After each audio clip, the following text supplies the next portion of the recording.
লুকমান হাকিম, তার কথা রব এত পছন্দ করেছে, রব তার পেয়ারে মুহাম্মদ সাল্লাল্লাহু আলাইহি সাল্লামকে উদাহরণ পেশ করছে। কি এমন কথা বলেছিল লুকমান হাকিম, যেই কথা রব শত শত বছর পরেও তার খলিল মুহাম্মদ সাল্লাল্লাহু আলাইহি ওয়াসাল্লামকে উদাহরণ পেশ করেছে লুকমান হাকিমের। কি এমন উপদেশ দিয়েছিল লুকমান হাকিম? লুকমান হাকিম বলেছিল, وَإِذْ قَالَ لُقْمَانُ لِابْنِهِ وَهُوَ يَعِظُهُ يَا بُنَيَّ لَا تُشْرِكْ بِاللَّهِ إِنَّ الشِّرْكَ لَظُلْمٌ عَظِيمٌ يَا بُنَيَّ لَا تُشْرِكْ بِاللَّهِ لَا تُشْرِكْ بِاللَّهِ لا تشرك بالله إن الشرك لظلم عظيم। পরাণগঞ্জের মানুষ লুকমান হাকিম তার ছেলেকে বলেছে, হে আমার ছেলে, হে আমার ছেলে, হে আমার প্রিয় ছেলে, আদরের ছেলে,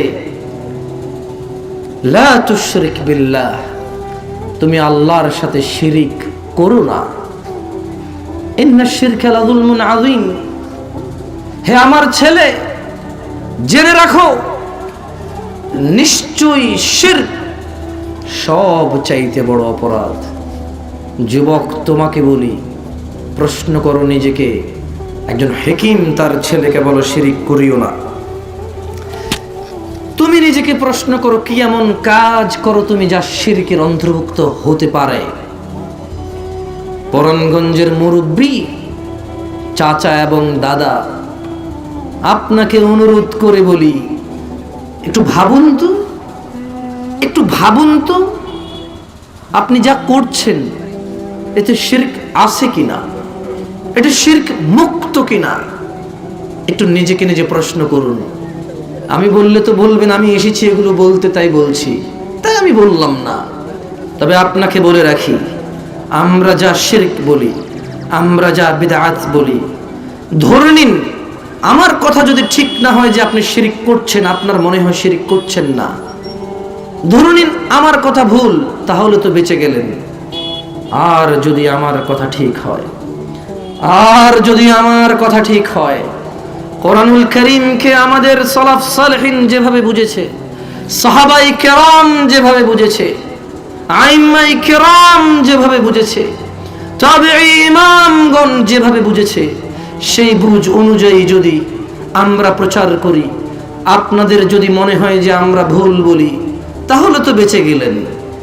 আর জেনে রাখবেন, তাই আজকে বললাম না আপনি কি কি শিরকে লিপ্ত আছেন, আপনার স্ত্রী কি কি শিরকে লিপ্ত আছে। পরাণগঞ্জের মা ও বোনেরা দুঃখ দুর্দশায় বিপদে কার কার কাছে যায়? পরাণগঞ্জের যুবক এবং বৃদ্ধরা প্রয়োজন মেটাতে কার কার কাছে যায়? পরাণগঞ্জের মানুষ আল্লাহকে কতটা ভালোবাসে ও কতটা উপেক্ষা করে সে নিয়ে না হয় না বললাম, তবে জেনে রাখো পরাণগঞ্জের মানুষ, যদি তুমি শিরকের অপরাধী হও, তবে আল্লাহ বলছে ইন্না শিরক, নিশ্চয় শিরক লাযুলমুন আযীম। তোমাকে এবার জনাবে মুহাম্মদুর রাসূলুল্লাহ সাল্লাল্লাহু আলাইহি সাল্লামের কথা অনুযায়ী বলি, তোমার নবী, আমার নবী, প্যারে নবী মুহাম্মদ সাল্লাল্লাহু আলাইহি ওয়াসাল্লাম তিনি বলছেন, عن أبي بكرة رضي الله عنه قال, أبي بكرة رضي الله عنه থেকে বর্ণিত তিনি বলেন, قال النبي صلى الله عليه وسلم, মুহাম্মদ সাল্লাল্লাহু আলাইহি ওয়াসাল্লাম কে আবু বকর রাদিয়াল্লাহু আনহু বলতে শুনেছে, আলা উনাব্বিউকুম বিআকবারিল কাবাইর, আলা উনাব্বিউকুম বিআকবারিল কাবাইর, আলা উনাব্বিউকুম বিআকবারিল কাবাইর। তিনি সাল্লাল্লাহু আলাইহি ওয়াসাল্লাম বলছেন, আমি কি তোমাদেরকে বড় কবিরা গুনাহগুলো সম্পর্কে জানাবো? আমি কি তোমাদেরকে জানিয়ে দেব কোন কোন অপরাধগুলো সবচাইতে বড়? আমি কি তোমাদেরকে জানিয়ে দেব কোন কোন অপরাধগুলো সবচাইতে বড়? ক্বালু বালা ইয়া রাসূলুল্লাহ সাল্লাল্লাহু আলাইহি ওয়াসাল্লাম। সাহাবারা বললেন, জি রাসূল সাল্লাল্লাহু আলাইহি ওয়াসাল্লাম আপনি আমাদেরকে জানিয়ে দিন, জনাবে মুহাম্মদুর রাসূলুল্লাহ কুদওয়াতুনা হাবিবানা রাসূলুনা মুহাম্মদ সাল্লাল্লাহু আলাইহি ওয়াসাল্লাম বলছেন, ক্বালা আল ইশরাকু বিল্লাহ, ক্বালা আল ইশরাকু বিল্লাহ, মানুষ জেনে রাখো পৃথিবীর সবচেয়ে বড় অপরাধ হচ্ছে আল্লাহর সাথে শিরিক করা। মানুষ জেনে রাখো পৃথিবীর সবচাইতে বড় অপরাধ হচ্ছে আল্লাহর সাথে শিরিক করা। ওয়া উকুকুল ওয়ালিদাইন, এবং পিতামাতার অবাধ্য হওয়া। যুবক তুমি জেনে রাখো রাসূল সাল্লাল্লাহু আলাইহি সাল্লাম বলছে, এই পৃথিবীর সবচাইতে বড় অপরাধ আল্লাহর সাথে কাউকে অংশীদারিত্ব করা, আল্লাহর সাথে কাউকে শিরিক করা, এবং তারপরে সবচাইতে বড় অপরাধ হচ্ছে নিজের বাবা এবং মায়ের অবাধ্য হওয়া। হ্যাঁ, তোমাকেই বলছি, তোমার ওই কৃষক বাবা যে তোমাকে পড়াশোনা করিয়ে ডাক্তার বানিয়েছে, ইঞ্জিনিয়ার বানিয়েছে, যার যৌবন শেষ করে বিদেশে কাটিয়ে তোমার অন্ন আহার বস্ত্রের ব্যবস্থা করেছে, তোমার মায়ের ইজ্জত যে রক্ষা করেছে, তোমার ওই বাপটার কথা বলছে আল্লাহ। তোমার ওই মা, যে মা হাত না ধুয়ে তোমাকে এখন খেতে দেয় আগের মতো করে, যেমন আগে দিত। তোমার ওই মা যে গোসল না করেই তোমার পাশে বসতো আগের মতো করে। তোমার ওই মা যে তখন তোমাকে কুকুরে কামড়াবে তাই তোমাকে আগলে রেখেছে, পুকুরে নদীতে পড়ে ভেসে যাবে তাই তোমাকে আগলে রেখেছে।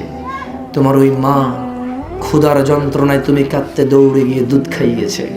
তোমার ওই মা লজ্জা পেয়েছিল, অলরেডি তোমার 4টা ভাই বোন আছো, তোমরা অভাবের সংসার, তুমি তোমার মায়ের পেটে এসেছিলে, তোমার মা লজ্জায় আঁচল দিয়ে পেট ঢেকেছিল।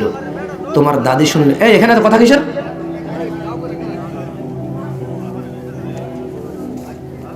তোমার ওই মা যে তোমার দাদির ভয়ে পেট ঢেকে রেখেছিল যাতে কেউ বুঝতে না পারে তুমি পেটে আছো। তোমার নানি, তোমার মায়ের চাচি, জেঠি সবাই বলেছিল, জুলাইখা আমি একটা ডাক্তার চিনি, 3 দিন ওষুধ খেলে চলবে, তোর এই পেট উঁচু থেকে নিচু হয়ে যাবে, তোর এই গর্ভপাত হয়ে যাবে, তুই সর্বনাশ থেকে বেঁচে যাবি, অভাবের সংসার আরেকটাকে কোথা থেকে খাওয়াবি। তোমার এই মা, তুমি পেটে এসেছো, খেতে পাইনি, কাজ করেছে, তোমাকে প্রসব করেছে। ওই মা যার কথা শুনে তুমি ভ্রুক্ষেপ করো না, যে তোমাকে কিছু বললে তুমি মর্যাদা দাও না, যে তোমাকে না করলে শোনো না, আদেশ করলে মারো না। তোমার রাসূল মুহাম্মদ সাল্লাল্লাহু আলাইহি ওয়াসাল্লাম বলছেন, পৃথিবীর সবচেয়ে বড় অপরাধ আল্লাহর সাথে শিরক করা, ও উকুকুল ওয়ালিদাইন, নিজ বাবা এবং মায়ের অবাধ্য হওয়া। ভেবে নাও যুবক, পিতামাতার সাথে কোন ব্যবহার করছো। যুবক তো যুবক, বৃদ্ধ মানুষও বাপ মাকে ভাগ করে ফেলেছে, বলেছে কি করব, আমরা 3 ভাই, আমি তো পারি না, ছেলে মেয়েকে পড়াশোনা করিয়ে তো আর হয় না, কোত্থেকে দেব। ছেলে মেয়ের জন্য ওর টেনশন, বাপ মা আলাদা। আহা, পরাণগঞ্জের মানুষ, সফলতা এভাবে পাওয়া যাবে না। শোনো, তোমার রাসূলকে কি ভালোবাসো? তবে শোনো, তিনি বলছেন পৃথিবীর সবচেয়ে বড় অপরাধ শিরক, তারপরের অপরাধ হচ্ছে বাবা মায়ের অবাধ্য হওয়া। তারপর তিনি বলেন, ওয়াজালাসা ওয়া কানা মুত্তাকিয়ান ফাকাল আলা ওয়া কাউলুজ জুর, তিনি হেলান দিয়ে বসেছিলেন, শিরকের কথা বলেছেন যে শিরক বড় অপরাধ। হেলান অবস্থায় তিনি বলেছেন পিতামাতার সাথে অন্যায় সবচেয়ে বড় অপরাধ, হেলান দেওয়া অবস্থায়। তারপর তিনি হেলান থেকে উঠে গেলেন, উঠে বললেন, ওয়া কাউলুজ জুর, মিথ্যা সাক্ষ্য দেওয়া সবচেয়ে বড় অপরাধ, মিথ্যা সাক্ষ্য দেওয়া সবচেয়ে বড় অপরাধ, মিথ্যা সাক্ষ্য দেওয়া সবচেয়ে বড় অপরাধ। তোমার মিথ্যা সাক্ষীর কারণে অমুকের স্ত্রীর ঘর ভেঙে গেছে। শুধু শুধু একটা মিথ্যা সাক্ষী দিলে যে অমুকের ঘরে অমুক ঢুকেছে, তুমি ধরতেই এই সময় বেরিয়ে চলে গেছে, আর পাওয়া যাচ্ছে না। তুমি আবার এলাকার একটা প্রভাবশালী মানুষও বটে, তোমার কথা কে ফেলে বলো। তোমার মিথ্যে সাক্ষীর কারণে একটা মেয়ে দুশ্চরিত্র প্রমাণ হয়ে একটা লম্পটের কাছে বিয়ে বসে যেতে হলো। তোমার মিথ্যে সাক্ষীর কারণে একটা মদখোরের বিচার থেমে গেল, সে মুক্ত হয়ে গেল। তোমার মিথ্যা সাক্ষীর কারণে একটা মেয়ে ধর্ষিত হওয়ার পরেও তার অধিকার ফিরে পায়নি, মুক্ত হয়ে গেল অপরাধী ধর্ষক। তোমার মিথ্যে সাক্ষীর কারণে, তোমার মিথ্যে সাক্ষীর কারণে অন্যের সর্বস্ব লুটে গেল। শুধু তুমি বলেছো না ও তো আমার সাথে ছিল, আরে ওর আমি তো আমাদের বাসায় ছিলাম না, আব্বা আমাদের বাসায় ছিল না, ব্যাস অন্যের সর্বস্ব লুটে গেল, ও মাপ পেয়ে গেল। বুঝেছো? রাসূল সাল্লাল্লাহু আলাইহি ওয়াসাল্লাম এভাবে হেলান দেওয়া অবস্থা থেকে, এইভাবে হেলান থেকে উঠে বললেন, ওয়া কাউলু জুর, মিথ্যা সাক্ষ্য দেওয়া থেকে বিরত থাকো। ক্বালা ফামা যালা ইউকাররিরুহা হাত্তা কুলনা লাইতাহু সাকাত। সাহাবারা বলেন, আল্লাহর রাসূল বলতেইছেন, আমরা সবাই মনে করলাম ওহো আল্লাহর নবী যদি এবার একটু চুপ করতো। তিনি বলছেন ওয়া কাউলু জুর ওয়া কাউলু জুর ওয়া কাউলু আলা ওয়া কাউলু জুর আলা ওয়া কাউলু জুর আলা ওয়া কাউলু জুর। মিথ্যা সাক্ষী থেকে বিরত থাকো, মিথ্যা সাক্ষী থেকে বিরত থাকো, মিথ্যা সাক্ষী থেকে বিরত থাকো। তিনি বলছেন। সাহাবারা বলল, উফ, যদি তিনি এবার চুপ করতেন, যদি তিনি এবার একটু শান্ত হতেন, যদি তিনি এবার একটু নীরব হতেন। বুঝেছো না বুঝুনি?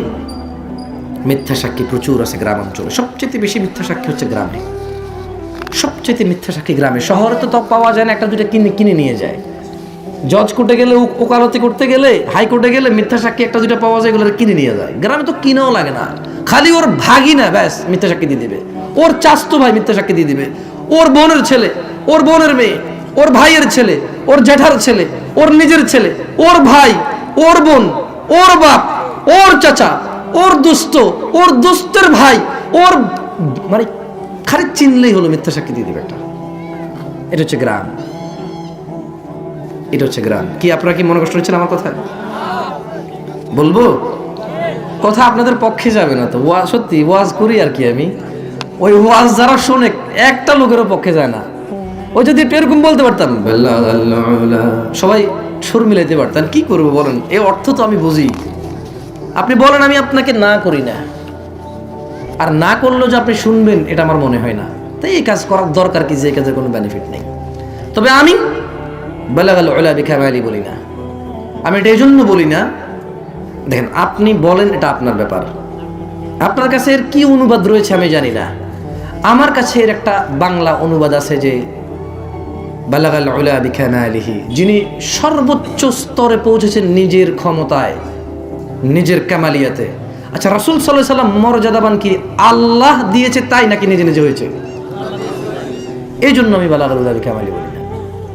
এখন এর যদি অন্য কোনো বাংলা অনুবাদ আপনার কাছে থাকে আপনি বলেন, তবে এখন পর্যন্ত বালাগাল উলা বিকামালিহি এর যে বঙ্গ অনুবাদ আমার কাছে পৌঁছেছে, এর যে বাংলা অনুবাদ আমার কাছে পৌঁছেছে, আমার মনে হয় যে এটা আমার বলা উচিত নয়।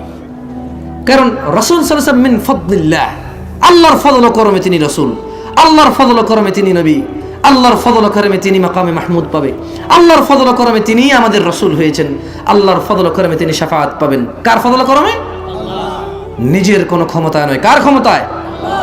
কার ক্ষমতায়? আল্লাহর।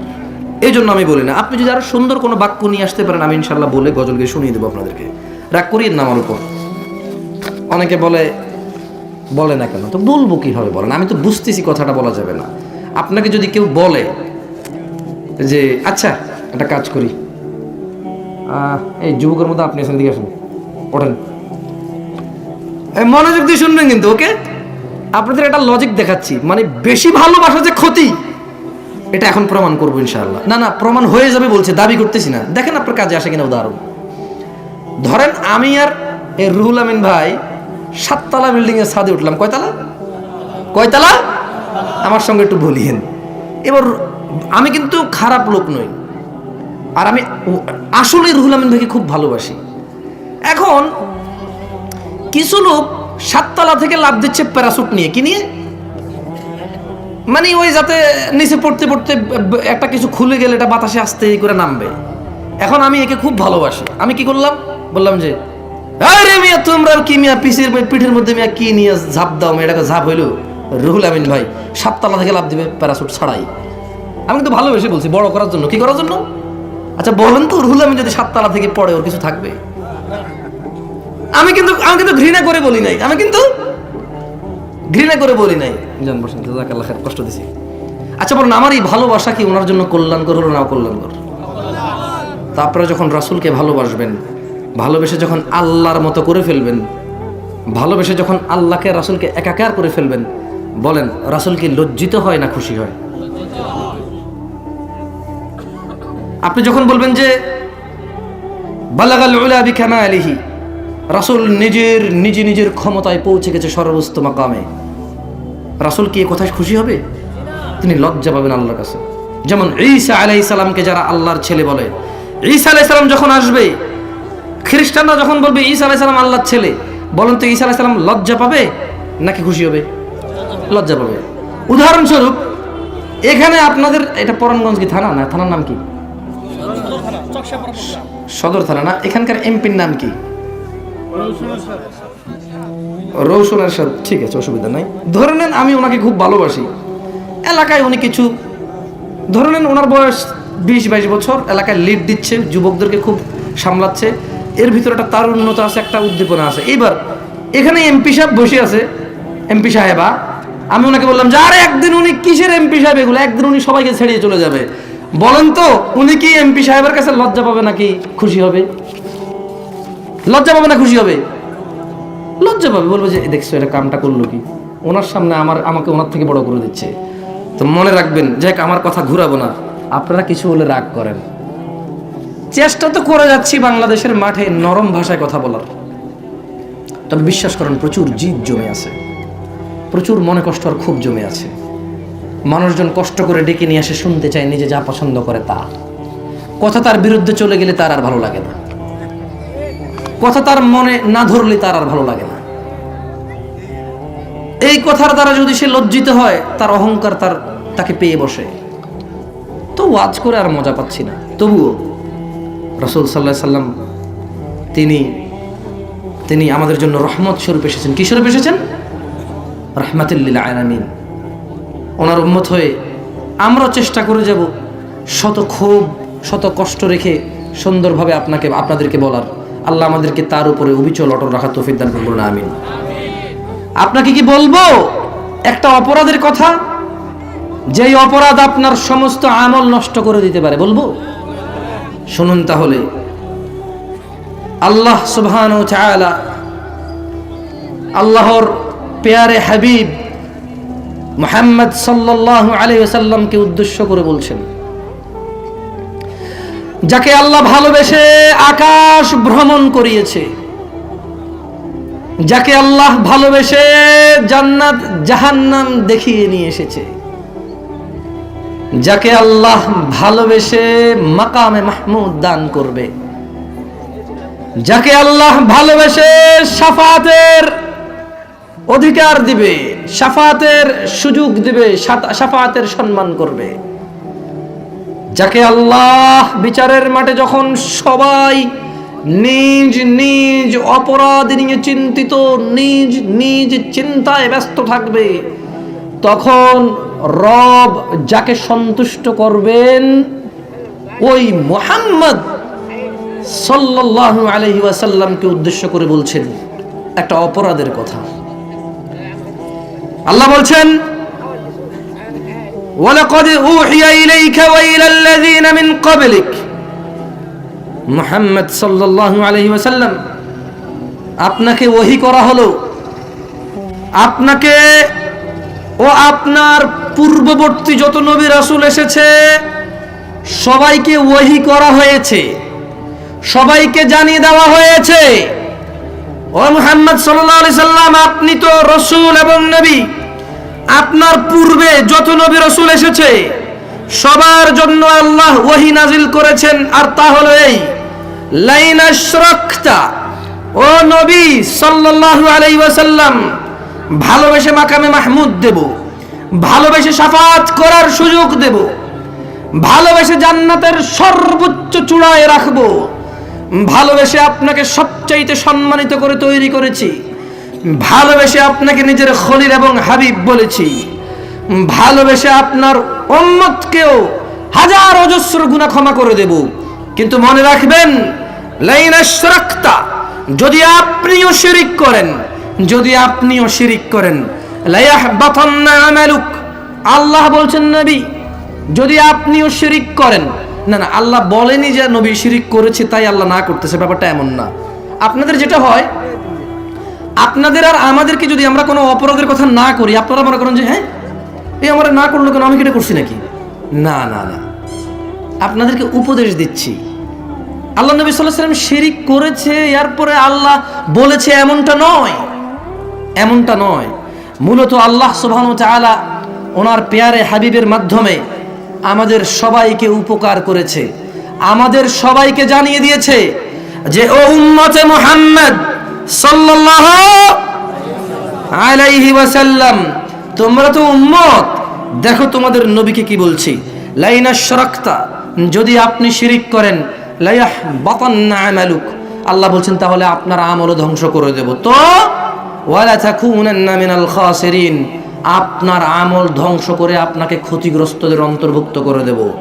শিরিক এত বড় অপরাধ, নবী রাসূলরা যদি করে আল্লাহ বলছে তাদেরই আমল নষ্ট করে দেবে, আপনি আর আমি কি? আল্লাহ তাআলা আমাদেরকে বুঝার তৌফিক দান করুন এই শিরিক কি। আল্লাহ তাআলা আমাদেরকে শিরিক মুক্ত ইবাদত করার তৌফিক দান করুন।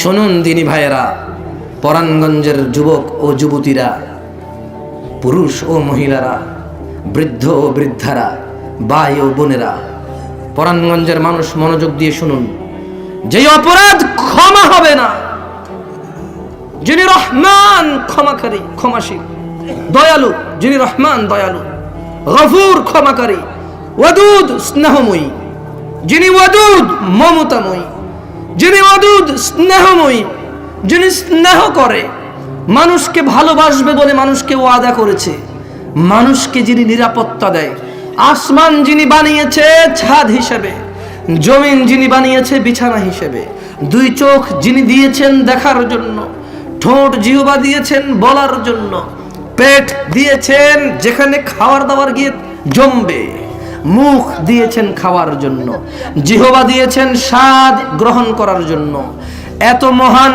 রব, এত দয়ালু রব, তিনি নাকি ক্ষমা করবেন না। তিনি বলছেন আমি ক্ষমা করব না একটা অপরাধ, এছাড়া ক্ষমা করে দেব যা খুশি তা। পরাণগঞ্জের মানুষ শুনুন, আল্লাহ কি সেই অপরাধ যাকে তিনি ক্ষমা করবে না।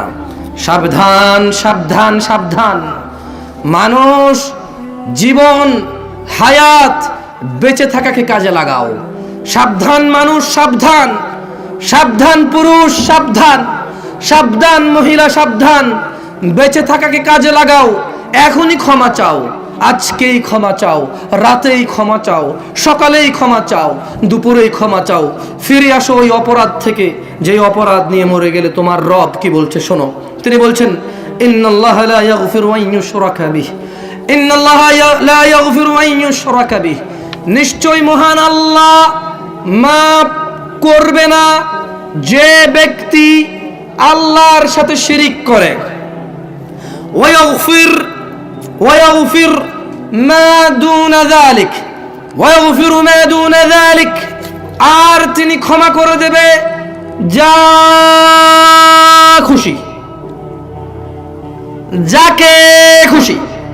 জানা, ব্যভিচার, সুদ, মদ, বেনামাজি, এটা আল্লাহর মেজাজ। কার মেজাজ? কার মেজাজ? কার খুশি? কার ইচ্ছা? আল্লাহ বলছেন শোনো মানুষ, দুনিয়াতে কত অপরাধে তুমি লিপ্ত হও, তিনি লিপ্ত হতে না করেছেন কিন্তু তুমি লিপ্ত হও। তিনি বলছেন যে যদি তুমি মরে যাও আর তোমার বিচার শুরু হয়, বিচারের মধ্যে তোমার হাজার গুনাহ থাকবে, লক্ষ কোটি গুনাহ থাকবে। যদি এখানে শিরিক না থাকে, আল্লাহ বলছে যে আল্লাহর ইচ্ছা, চাইলে আল্লাহ ক্ষমা করে জান্নাতে দিয়ে দেবে, নাহলে আল্লাহ জাহান্নামে দিবে, কিন্তু তারপর আবার বের করে কোথায় দিবে? সুবহান। এবার আল্লাহ বলছেন শোনো, বিচারের মাঠে তোমার বিচার হচ্ছে, তোমার খাতায় হজ, যাকাত, সাদাকা, রোজা, তারপর হচ্ছে কি আস্তাগফিরুল্লাহ, সালাত, নফল সালাত, দান, ভালো কথা, দাওয়াত, কোরআন, কত শত কোটি আমাল, কিন্তু তোমার অপরাধের খাতায় একটা মাত্র একটা মাছির মতো, এই মাছির চাইতে ছোট পরিমাণে তুমি করেছো, একটা শিরক আছে। কি আছে? আল্লাহ বলছে যে লা ইয়াগফির, ক্ষমা করব না। বিপদটা কোথায় বুঝতে পেরেছেন? কি কি শত্রুতা শয়তানের আমাদের সাথে, শয়তানের শত্রুতাটা কোথায় দেখেন আপনি, আর আল্লাহর পরীক্ষাটা কোথায় দেখেন আপনি। মাছের চাইতে ছোট, মাছের ডানার চাইতে ছোট একটা অপরাধ হজ, যাকাত, রোজা, ভালো কথা যত পূর্ণ আছে, যত নেক আমাল আছে সব ধ্বংস করে দেবে। ওই যে নবীর হলো লা ইয়াহবাতান্না আমালু, আমল নষ্ট করে দেবে। কি করে দেবে? নষ্ট করে দেবে। পরাণগঞ্জের মানুষ নিজেকে কি কখনো প্রশ্ন করেছেন এই অপরাধটা কি? আচ্ছা এখানে কি হচ্ছে, এরা কথা বলে কেন? একটু দয়া করে যদি চুপ করতেন আপনারা, সামান্য একটু কথা বলবো, চলে যাবো ইনশাআল্লাহ, আপনাদেরকে কষ্ট দিব না। জোর করে তো আর চুপ করানো যাবে না। আমি বলছি, অনুরোধ করছি আপনাদের, দয়া করে একটু প্লিজ আপনার কথা বলে একটু অন্যদিকে যায় বলেন। তাহলে পরাণগঞ্জের মানুষ, আপনার রব ক্ষমা করে দেবে সব, ওনার ইচ্ছা যদি ক্ষমা করে। কিন্তু তিনি দুনিয়াতে আপনাকে বলে দিচ্ছে যে তুমি যদি শিরিক নিয়ে মারা যাও তবে কোনো ক্ষমা নাই, কোনো ক্ষমা নাই। ভয় পাও সেই রবকে যার কাছে তোমাদের প্রত্যাবর্তন। পরাণগঞ্জের মানুষ, রব কি বলছে দেখো, রব বলছে ইউবাসসিরুনহুম ইয়াওয়াদ্দুল মুজরিমু লাউ ইয়াফতাদি মিন আযাবি ইয়াউমিযিন বিবানি।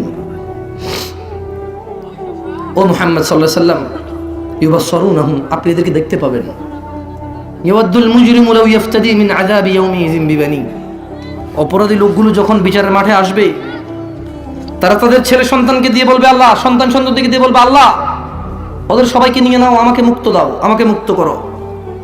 ভয় করুন সেই রবকে, ভয় করুন সেই দিনকে, ভয় করুন সেই আযাবকে, ভয় করুন সেই কষ্টকে, ভয় করুন সেই লজ্জা লাঞ্ছনাকে, ভয় করুন সেই অপমানকে। ওয়াসাহিবাতিহি ওয়াখি, যেদিন অপরাধী তার স্ত্রী আর তার ভাইকে বলবে আল্লাহ স্ত্রী আর ভাইকে নিয়ে যান, আমাকে মুক্ত করেন।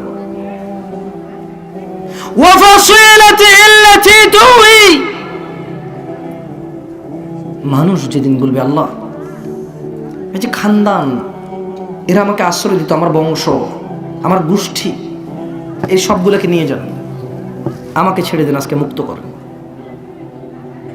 ওমান ফিল আরদি জামিআন সুম্মা ইউনজি।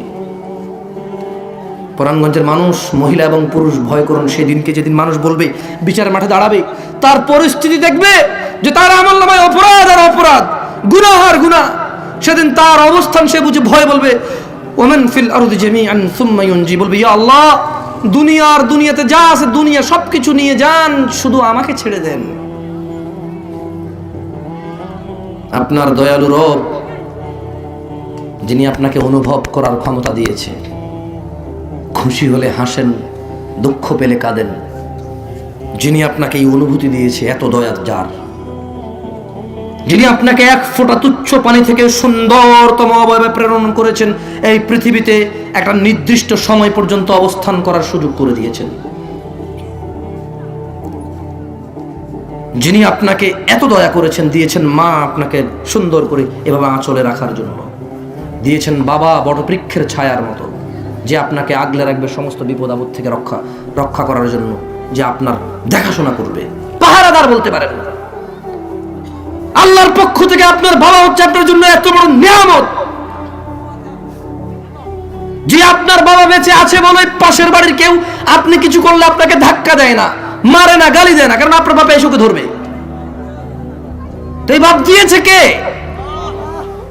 ভয় করেন সেই রবকে যিনি এত দয়ালু। যেদিন আপনি দিতে চাইবেন আপনার ছেলে সন্তান মুক্তিপণ হিসেবে, স্ত্রী এবং ভাই মুক্তিপণ হিসেবে, জ্ঞাতি গোষ্ঠী যারা আপনাকে আশ্রয় দিত, যেদিন আপনি আল্লাহকে বলবেন আল্লাহ জাহান্নামে ফেলো, আমাকে ছাড়ো, যেদিন আপনি বলবেন আল্লাহ দুনিয়াতে সুদ খেয়েছি বিল্ডিং করার জন্য, দুনিয়াতে চুরি করেছি বিদেশ ঘোরার জন্য, দুনিয়াতে ডাকাতি করেছি অলস লাগে সামান্য কষ্টে অধিক উপার্জনের জন্য, এই আপনি আমি, আল্লাহ আমাদেরকে আশ্রয় দিক, আমাদের মতো মানুষগুলো অপরাধী আল্লাহর সামনে গিয়ে বলবে, ইয়া আল্লাহ, দুনিয়া তো দুনিয়া, দুনিয়ার মধ্যে যা আছে আমার, অন্য লোকের, অন্য কারো সব নিয়ে যান, মুক্তিপণ হিসেবে নিয়ে নেন আপনি। আপনার দয়ালু রব কি বলবে শুনবেন? শুনবেন? আপনার দয়ালু রব সেদিন কি বলবে? ভয় করুন সেই কথা খেতে বলছে, কাল্লা, না, কখনো নয়। ইন্নাহা লাযা, এটা লেলিহান আগুন, নাযাআতুল লিশ-শাওয়া, যা মানুষের চামড়া খসে দেবে। সুম্মা তাদউ মান আদবারা ওয়া তাওয়াল্লা, অতঃপর জাহান্নাম ডাকবে প্রত্যেক অহংকারী সত্য থেকে পিছিয়ে যাওয়া লোকগুলোকে। ভয় করো আল্লাহকে পরাণগঞ্জের মানুষ। ওয়াকুলু কওলান সাদীদা, এবং সত্য কথা বলো। ইউসলিহ লাকুম আমালাকুম, রব তোমাদের আমলকে সংশোধন করে দেবেন। ওয়া ইয়াগফির লাকুম যুনুবাকুম, রব তোমাদের গুনাহসমূহ ক্ষমা করবে। আর যদি তোমরা আমাইয়ুতিল্লাহ ওয়া রাসূলা, যদি আল্লাহর ইবাদত করো রাসূলের মতো করে, ফাকাদ ফাযা ফাওজান আযীমা, তোমরাই জিতে যাবে সবচাইতে বড় জয়। পরাণগঞ্জের মানুষ, ভয় করো আল্লাহকে। তিনি আল্লাহ বলছেন, ইন্নাল্লাহা লা ইয়াগফিরু আন ইউশরাকা বিহি, নিশ্চয় আল্লাহ ক্ষমা করবে না শিরকের গুনাহ। ওয়া ইয়াগফিরু মা দুনা যালিকা লিমান ইয়াশা, এই ছাড়া ক্ষমা করে দেবে ওনার মেজাজ, ওনার ইচ্ছা, যা খুশি যাকে খুশি। ওয়া মান ইউশরিক বিল্লাহ, আল্লাহ শিরক ক্ষমা করবে না জেনেও যে শিরক করবে। আল্লাহ শিরককারীকে জীবনেও ক্ষমা করবে না, মরণেও ক্ষমা, বেঁচে থাকলে ক্ষমা চাইলে তো ক্ষমা হয়ে যাবে ইনশাআল্লাহ। তবে যে শিরক করে মারা গেল, সে জানতো যে শিরক বড় অপরাধ, তবু সে শিরক করেছে, আল্লাহ বলছে যে ফাকাদ ইফতারা ইসমান আযীমা, নিশ্চয় সে মহা অন্যায় রটনা করলো। যে ব্যক্তি জেনে শুনে শিরক করলো, যে শিরক করলো, শিরক সম্পর্কে কেন জানবে না? মানুষের কি যুক্তি আছে আল্লাহর কাছে বলেন? আপনি, আপনার রব আপনাকে বানিয়েছে, ওনার সাথে অংশীদারিত্ব কি কি কাজে হয় এটা আপনি জানবেন না। কি কারণ দেখাবেন আল্লাহকে যে আল্লাহ আমি এই কারণে এটা জানি না? অথচ আল্লাহ বলেছে ওয়ামা খালাকতুল জিন্না ওয়াল ইনসা ইল্লা লিয়াবুদুন, আমি মানুষ আর জিনকে সৃষ্টি করেছি শুধু আমার ইবাদতের জন্য। আল্লাহ আপনাকে আর আমাকে সৃষ্টি করেছে ওনার ইবাদতের জন্য, ওনাকে জেনে শুনে মানার জন্য, শ্রদ্ধা করার জন্য। যদি আমরা বলি যে আল্লাহ আমি তো এই জিনিসটা ছেলে সন্তানের মোহে পড়ে, ধন সম্পদের মোহে পড়ে জানতে পারিনি, সেই ব্যাপারে রব বলেছে, ইয়া আইয়ুহাল্লাযীনা আমানু লা তুলহিকুম আমওয়ালুকুম ওয়ালা আওলাদুকুম আন যিকরিল্লাহ, হে তোমরা যারা ঈমান এনেছো, ধন সম্পদ আর ছেলে সন্তানের মোহে পড়ে, ওদের লোভে পড়ে, ওদের পিছনে, ওদের জীবন, ওদেরকে একটা কিছু করে দেবার ফাঁদে পড়ে আল্লাহর জিকিরকে ভুলে যেও না। ওমাই ইয়াফআল যালিক, তোমাদের মধ্যে যে ব্যক্তি ধন সম্পদ আর ছেলে সন্তানের পিছনে পড়ে আল্লাহকে ভুলে যায়, ফাউলাইকা হুমুল খাসিরুন, তোমরা সবাই ক্ষতিগ্রস্ত। বুঝে আসছে না? আসেনি? শুনুন, রব বলছে ইন্নাল্লাহা লা ইয়াগফিরু আন ইউশরাকা বিহি, নিশ্চয় আল্লাহ ক্ষমা করবে না যে আল্লাহর সাথে শিরক করে। ওয়া ইয়াগফিরু মা দুনা যালিকা লিমান ইয়াশা, আর ক্ষমা করে দেবে যা খুশি যাকে খুশি। ওয়া মান ইউশরিক বিল্লাহ, যে আল্লাহর সাথে শিরক করলো, ফাকাদ দাল্লা দালালান বাঈদা, সে ভীষণ ভাবে পথভ্রষ্ট, সে সব চাইতে পথভ্রষ্ট, সে পথভ্রষ্টের পথভ্রষ্ট। যে আল্লাহর সাথে শিরক করলো, আল্লাহ বলছে সে পথভ্রষ্টের পথভ্রষ্ট। পরাণগঞ্জের মানুষ শুনুন, আল্লাহ বলছে ইন্নাহু, নিশ্চয় তিনি, মান ইউশরিক বিল্লাহ, নিশ্চয় যে আল্লাহর সাথে শিরক করে, ফাকাদ হারামাল্লাহু আলাইহিল জান্নাহ, আল্লাহ তার জন্য জান্নাতকে হারাম করে দিয়েছে। ওর তাহাজ্জুদ ধ্বংস হয়ে গেছে, ওর তাহাজ্জুদ ধ্বংস হয়ে গেছে, ধ্বংস হয়ে গেছে ওর হজ, ধ্বংস হয়ে গেছে ওর মসজিদ বানানোর টাকা পয়সা, ধ্বংস হয়ে গেছে ওর ইতিমখানায় বস্তা বস্তায় চাল আর ডাল হেঁটে যাওয়া গরু মহিষ ছাগল, ধ্বংস হয়ে গেছে ওর সব ধ্বংস হয়ে গেছে যে আল্লাহর সাথে শিরিক করলো। আল্লাহ বলছে ফাকাদ, হাররামাল্লাহু আলাইহিল জান্নাহ। যে আল্লাহর সাথে শিরিক করলো আল্লাহ তার জন্য জান্নাতকে নিষিদ্ধ করে দিল। জান্নাতে ঢুকতেই পারবে না যে আল্লাহর সাথে শিরিক করে মরে গেল। ভয় পেও না পরাণগঞ্জের মানুষ, বেঁচে আছো তো, জীবনটা আছে, এটা আল্লাহর নিয়ামত। বলেছিলাম কিনা? এখনই মাপ চাও, এখনই মাপ চাও। আমি ইনশাল্লাহ আমার ওয়াজ শেষ করার আগে তোমাকে বলবো, জানা করেছো করেছো, সুদ খেয়েছো খেয়েছো, গীবত করেছো করেছো, চুরি করেছো করেছো মিথ্যা বলেছো বলেছো, যা খুশি করেছো করেছো। আজকে থেকে আল্লাহকে ভয় পাও। তোমার রব কত দয়ালু। এই জীবন, এই নিঃশ্বাস তোমার জন্য কত বড় নিয়ামত তুমি অনুভব করবে ইনশাআল্লাহ।